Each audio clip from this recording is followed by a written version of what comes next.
Well, thank you all for coming. I also want to thank all the immigration activists, the leaders that are standing behind me for coming today on this important issue that has been instilling a lot of fear in our communities. I also want to thank our two Comptroller attorneys, Sergio Blanco and Mr. Yang Su, for having done a lot of the legal work with regards to the lack of an immigration policy within the county. So the President Trump's aggressive immigration enforcement policies have been affecting many Nassau County residents and have left vulnerable immigrant communities in fear of detainment without due process. These fears and potential unlawful detainment can affect our local economy, expose the county to legal liability under possible wrongful detainment, and weaken public safety. Our request to the administration to publicly clarify the county's immigration detainment policies and the cooperation with ICE has been largely ignored.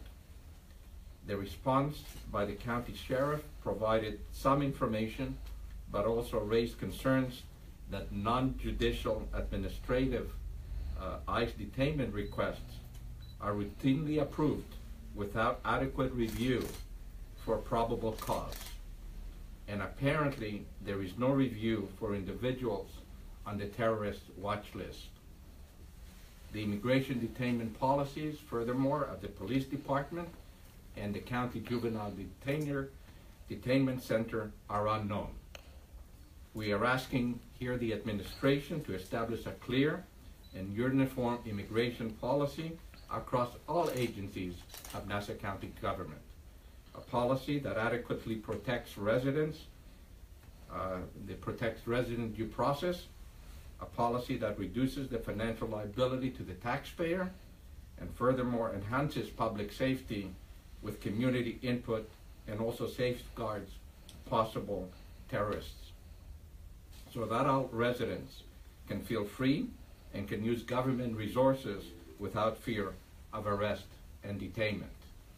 Now, I would like to ask some of our community immigration activists here to express their concerns and aspirations with regards to the lack of and the need for a Nassau County immigration policy by the administration approved by the legislature. Anybody would like to comment? Okay, please.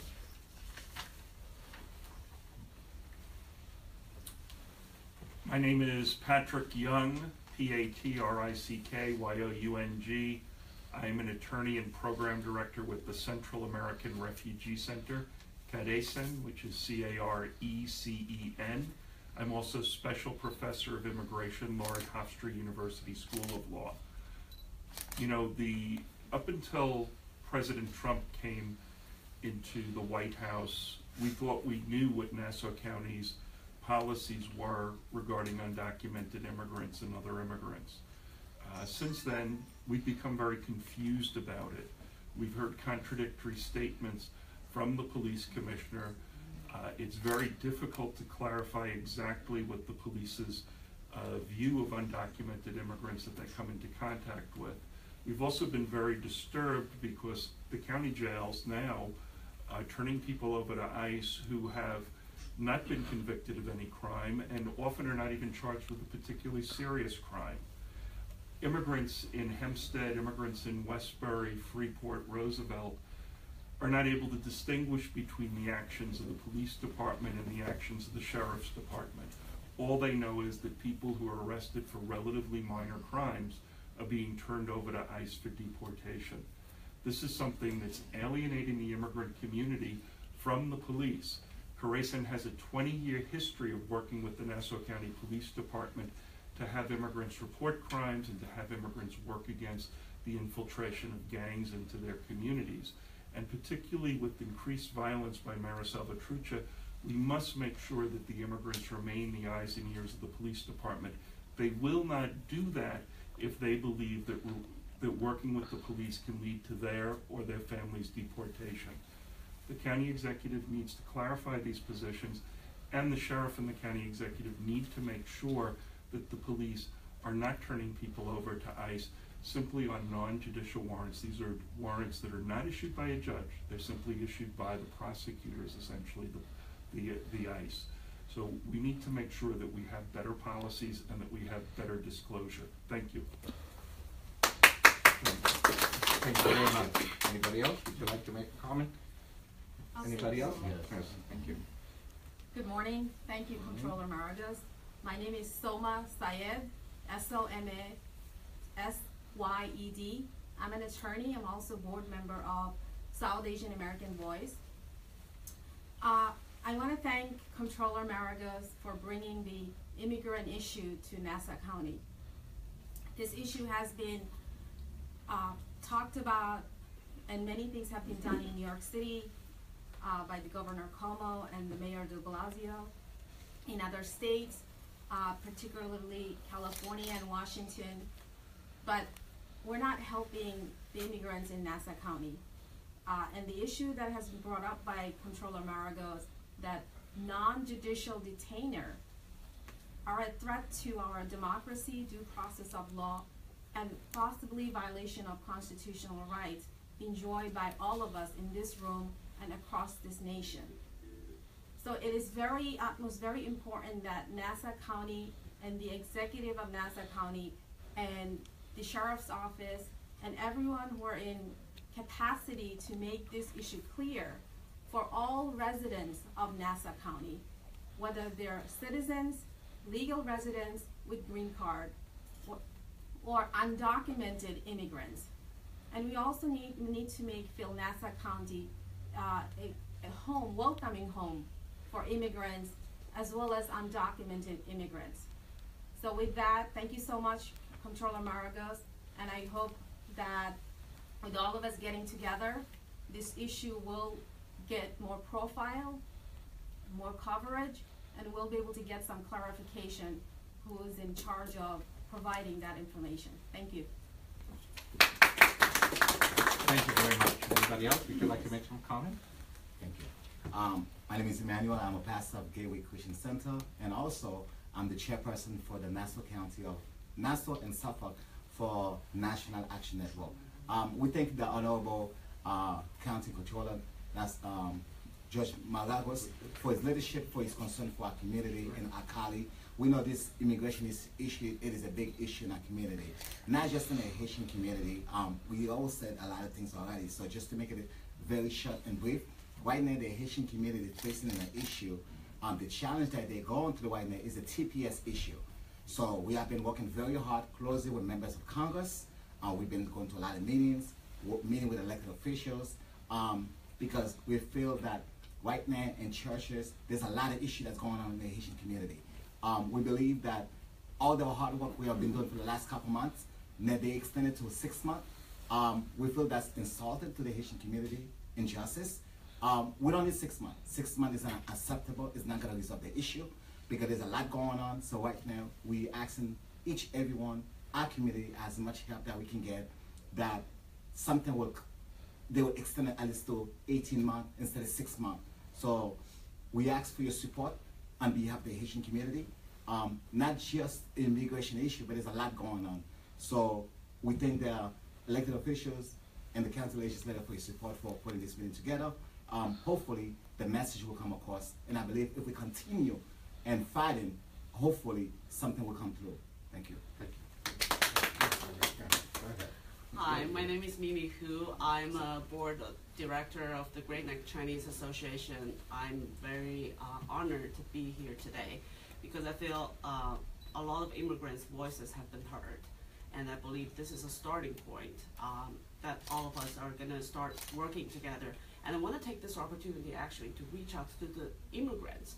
I hope that by reading news, they can reach out to us so we can work together. And I look forward to this opportunity. Thank you. Hi, my name is Dong-chan Kim. I'm president of the Korean American Civic Empowerment. I'd like to thank you all of those who are here. We are fighting for our immigrant community. Especially, I'd like to thank our controller, Judge Maragos. He is the only the politician who is working for the immigrant community in Long Island. People are afraid to report crime to police and also afraid to go to the hospital because they might be questioned if their status or even arrested for their undocumented status. The current ICE's enforcement has been building distrust in government and fear among the immigrants. Thus, clear policy on ICE's immigration detainer request must be politically announced. Thank you. Anybody else would like to make any commentary? Anything in Spanish? Oh yes, sure. Anything in Spanish? Any leader from any Spanish? Someone? Okay. Yes. Do you want to ask, Wanda to come in? Yes, sure. Yes. Wonderful. Okay. It could be. I could get it later in a one-on-one. Yeah. It doesn't have to be Okay. here.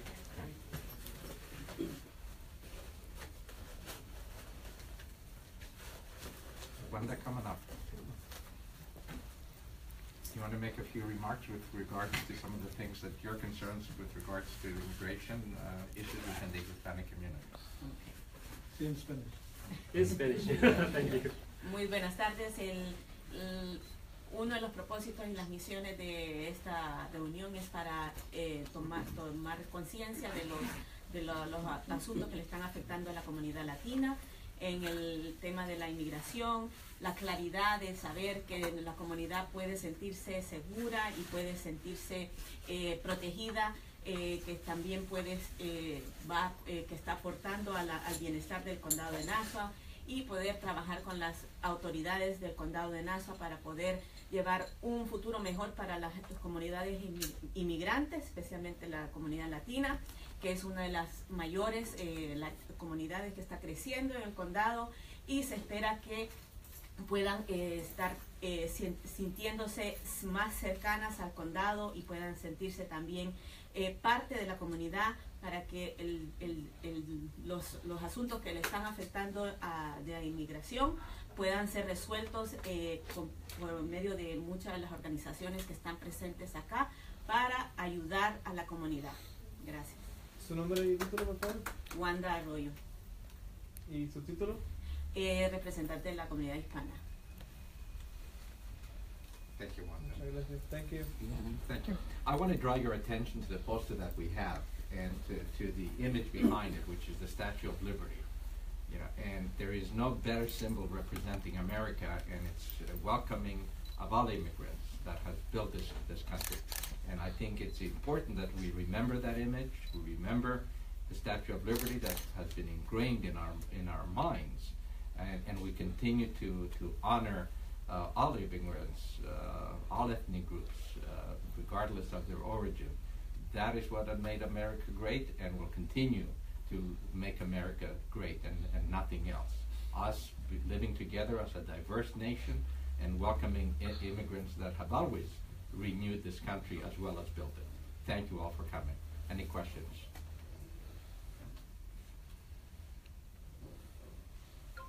Excellent. Thank you very much. Thank you all for coming.